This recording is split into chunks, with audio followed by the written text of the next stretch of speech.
Hi, this is Shambhavi. Welcome to my weekly podcast about spirituality, love, death, devotion, and waking up while living in a messy world. The Satsang with Shambhavi podcast is recorded live each week with students of our nonprofit community, Jaya Kula.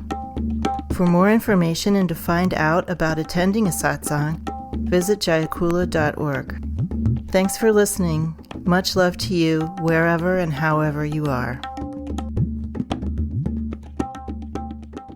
Inconvenience is a word that was introduced to me in the context of some sort of view of human life by Jacques Derrida. And you might have heard me talk about that because, like a lot of people who are interested in things spiritual and things philosophical, I'm interested in friendship. And he's a French continental philosopher from the 20th century. He wrote a lot about friendship, and he defined friendship, at least in one place, as a willingness to be inconvenienced. So if we think of that on a global scale, how willing are we to be inconvenienced by others? And what does that mean? To be inconvenienced means to not be self-interested, at least for that moment when you're willing to be inconvenienced. Convenience is comfort, some sort of comfort level, or just going along with our plans and what we think we want to do. And basically, we don't want our self-interest to be interrupted, is what that means. What Derrida was pointing to with inconvenience was having a break from self-interest and be willing to sort of go off on a different track in the interest of the well-being of someone else. It might also mean not just doing something inconvenient, but inconveniently giving up what we think we want. For instance, if we love somebody and we want them to be living with us, or at least we want them to be in the same town with us because we like hanging out with them, and then they say, oh, I'm going to move somewhere else. There's an opportunity for me somewhere else and I'm going to move. And in a sense, that's being emotionally inconvenienced. Our plan for that friendship or that love ship, whatever we want to call it, is now not going to be fulfilled. And so we can either fight that and try to convince someone to stay with us, or we can wholeheartedly support them to do what they need to do for their own development as a person. And so that's an inconvenience also, to set aside what we want and sometimes set aside the things we deeply want in order to support what is good for somebody else. And of course, healthy relationships always have that as an aspect of healthy relationships. It doesn't mean we can't express sorrow if someone's going to go off and do something that doesn't involve us. But in a healthy relationship, we want the best for others. We want their well-being, and we will support them in that no matter what. It's not that common. So the quote was that we're not willing to be inconvenienced, right? By and large, we're very self-interested, very self-protective, and that means we're not really particularly willing to be inconvenienced. One of the really lovely things about what is happening worldwide, I was just talking to a couple people about this the other day. Ever since October 7th, I have been trying to suss out, just for myself, and I've actually asked a bunch of people online I thought would know much better than I would, Palestinian activists and things like that. Why are people running around the world as they're marching, chanting, in the millions and the billions, we are all Palestinians? That just struck me as, and it still strikes me as, something so unusual and also incredibly moving. And it's in the context of having grown up with left-ish parents who dragged me around to a bunch of marches, and I was just aware of things. Like, they were talking about things at the dinner table, like, what should we think about the Black Panthers and things like that. This is our dinner time conversation.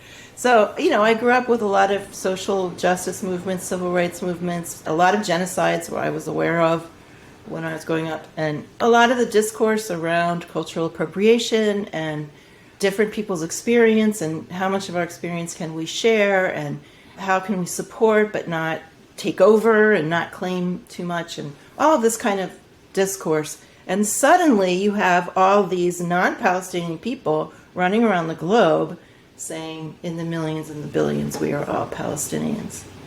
And it seems to me that I've just been pondering this for 3 months now, but it seems to me that there's more awareness at basically how fucked over we all are in our various ways by the various people that are supposed to be taking care of things. And that's been building and building for a while. And there's something much more than just empathy happening. There's something more than just anger happening, right? There's something more than just sorrow for somebody else happening. And there's something happening which is a real deep identification with the pain of being fucked over. Basically, I can't think of any other way to say it. I probably would think of some more elegant way to say it later, but in any case. And interestingly also, and very, very movingly, Palestinians in the midst of losing their homes, losing their families, losing their friends, not having food or water or a place to sleep, are turning to the cameras and saying, anyone who's speaking up for us is Palestinian. So there's this mutual conversation happening. Like, I almost burst into tears every time I start talking about this. That just seems really, really different than what, at least in my lifetime, has ever happened.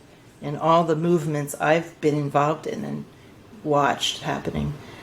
There just seems to be this lowering of barriers and opening of the heart that I've just never seen before. And so it seems like a lot more people are willing to be inconvenienced. There was this lady, this white lady from wherever, Kansas, as far as I know. I don't know where she was from, but she got on TikTok the other day and she had written this long thing out. It's very, very moving. Of all the things she didn't know before October 7th. Did anybody else see that? And you know, there was this other video just right after October 7th of some guy in his truck on TikTok saying, I didn't know about this and I didn't know about that, but now that I see what's happening, it's free Palestine all the way every single day. You know? I'm just like, who are these people? You know? But they're actually doing something. You know, they're not just going, oh, thoughts and prayers. They're actually feeling something really deep and feeling not just empathy, it's a commonality with this situation of having violence done against you by the people that are supposed to be protecting you. Anyway, I just find this so incredibly moving, and it's so profound to me that I'm still trying to articulate it to myself even. And one day I keep thinking I'm going to make a video just talking about it because I begged other people to talk about it, but nobody did. So I guess it's down to me, but I'm not quite ready yet. I haven't quite gotten there yet. I think we are more willing, some of us are more willing to be inconvenienced than we were before. Not all of us, obviously, but some of us. And Motaz, the journalist, who just got out of Gaza a few days ago, has 18.5 million followers on Instagram, more than President Biden. Wow. And there are people every day writing on there, people from the US and from European countries, writing to him and saying, I have never loved a stranger this much. Aww. It's just like, you know, saying that in all different ways. People writing on Bisan's Instagram. I wake up every morning and the first thing I do is check to see if you're alive. And like, you're my daughter now. It's astounding to me. I don't know. I can only speak to the U.S. experience, but I think people just feel, a good number more people are just feeling the cruelty of our culture and the cruelty of our government and how it just screws everybody over regardless, and in a very intimate way, like healthcare, education, the environment, opportunity, infrastructure, everything is just not geared toward taking care. There's like a fundamental lack of care and a fundamental violence that's happening that is just becoming more and more and more apparent, and nobody is left out. I also feel like seeing the Palestinians, which in the U.S. we've never really gotten to see before, seeing them report themselves, There is definitely the way that they take care of each other, day after day after day, watching 50 guys scrabbling in ruins, pulling out bodies and trying to help each other. The resilience and the kindness, I don't feel like I've seen it on such a large scale before. Yeah. And I think that's what everybody longs for. Everybody longs to know that their neighbor's going to help them if something goes wrong. But we don't know that. We don't have that feeling here. I am here visiting my mom who has dementia, and it's just really hard to roll with it sometimes. One thing I noticed, and I've talked about this a bunch of times before, I used to work in a nursing home teaching chair yoga, and there was a lot of people who had various stages of dementia. And I noticed that they kind of got pared down to their most fundamental behavioral patterns. I'm sure that that's what you're noticing, that's what you're referencing, right? And it's just completely unique from person to person. Sometimes it means people are really sweet, not necessarily that they're argumentative, but if being argumentative is a core thing, then it's going to be that. So you can do a few different things. One is learn to take breaks, learn when you just had enough. Because, with dementia, there's also a lot of repetition. So people are pared down to that core, and then there's all this repetition. And if you happen to have a pitta personality, then hearing people repeat the same thing over and over again is likely to be triggering, regardless of the content.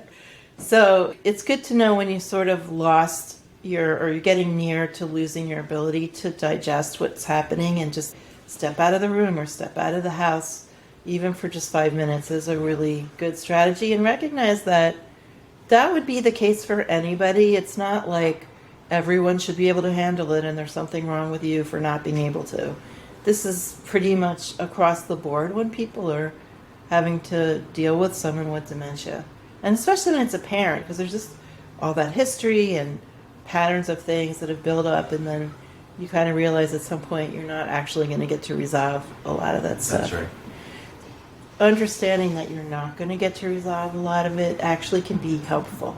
That you, as a practitioner and a mature person, are going to have to resign yourself to that.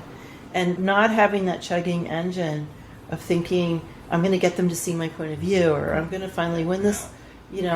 There's a kind of peace that can come from that. And then there's two other things I'll say. One is that from my perspective and the perspective of this tradition, the most important thing when anyone is dying, but particularly a parent with whom you have shared karmas, the most important thing at a certain point, when you get to this point that you're at, is to help them out in the most relaxed way they can possibly go for them.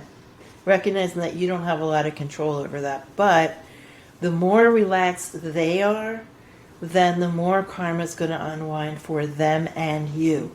So whatever's possible, you just want to think that from this point forward, my job is to help them die. And that's what I'm doing here. And I think having that very clear purpose is also relaxing. Like, you don't have to worry about all the other stuff.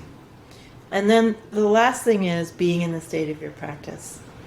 I don't think you've been coming to the Tuesday morning heart practice online, but if you can, that would be a really great thing to start doing at this point, because it gives you very, very practical tools for being in the heart space and relaxing and just having momentary breaks from your karma, and being able to have tools to experiment with, well, what is it going to be like to be in this situation and be resting in the heart space, not planning what to do or what to say next. Those are a few things I can suggest. And there's also a number of people in the community whose parents are also experiencing dementia. And many questions like this have come up in Satsang. We were talking earlier about the Palestinians, how much they care for each other. Like, that is life, is actually that level of caring for each other.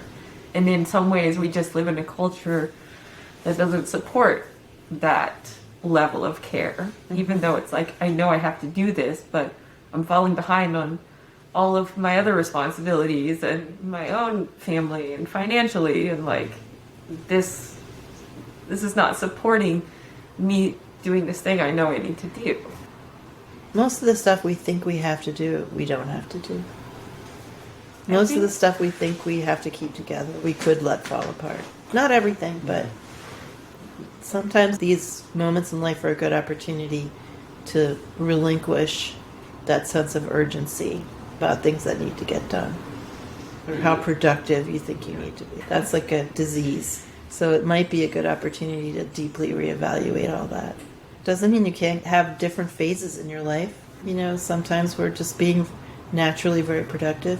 Other times we're hibernating. There's a beautiful image of life's progression in the bamboo. Bamboo kind of grows really, really quickly, and then it like stops. And that's where those knots develop, and those knots are where it's collecting nourishment for the next growth spurt. But everything just slows down when it gets to that point for a while, and then it grows again. Life is more like that. You know, we're like a gliding bird that's gliding and then roosting and then gliding and then roosting. We're never always just going at the same pace. It's only this culture that tells us we always have to be like, I know. and then we're all exhausted and stressed out. Why? Right? So just a good time to reevaluate and maybe get back to a more natural rhythm.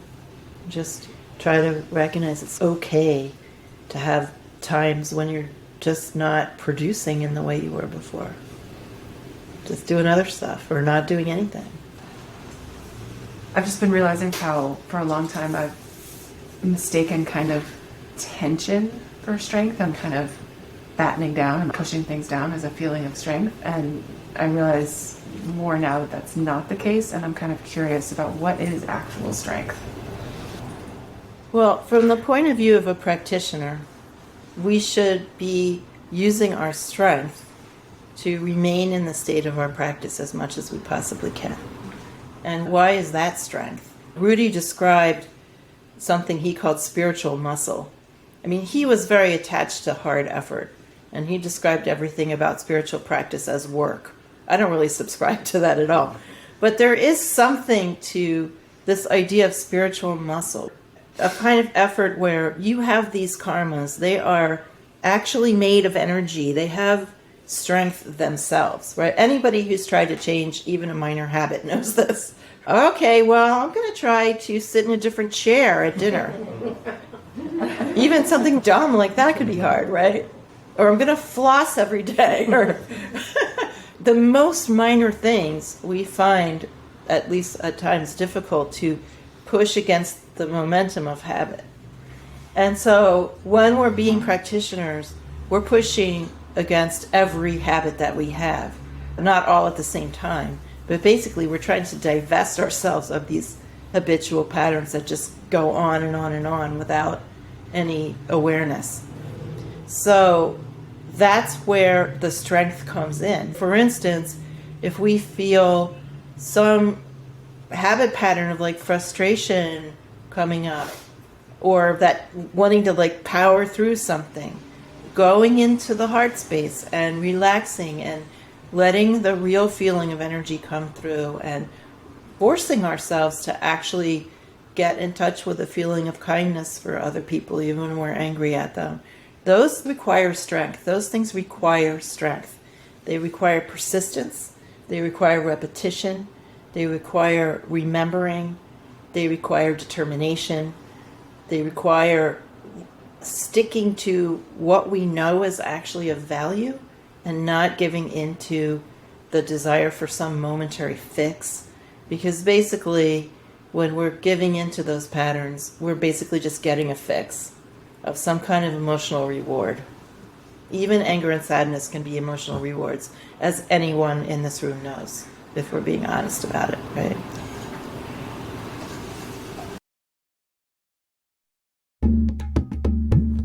Satsang with Shambhavi is produced by Jaya Kula, a nonprofit community offering opportunities to learn and practice in the direct realization traditions of Trika Shaivism and Dzogchen. If you enjoyed listening, please help us keep this podcast and many other teachings open to all by making a monthly or one-time donation. Visit jayakula.org to make a donation and explore more of our offerings.